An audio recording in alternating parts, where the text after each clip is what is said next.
This video is to show you how to clean out your JLab earbuds. If you're listening to your music and notice there's a decrease in sound quality and volume, you probably just need to clean them out, and the only thing you're going to need is a Q-tip.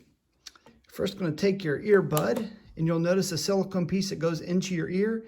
That piece just pulls right off, just like that. You're going to take that, take a Q-tip and go right down the middle there in that hole. Give it a spin, get all the excess wax out of that. Then you're going to take the actual earpiece itself with the electronics, and you'll notice a screen right here at the top. You're going to take your Q-tip, just kind of go across that screen. You'll get a little bit of buildup on that as well. It can kind of mess with the sound quality.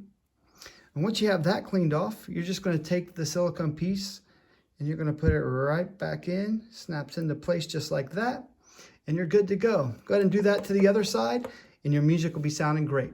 Hope this video was helpful. If it was, give us a thumbs up.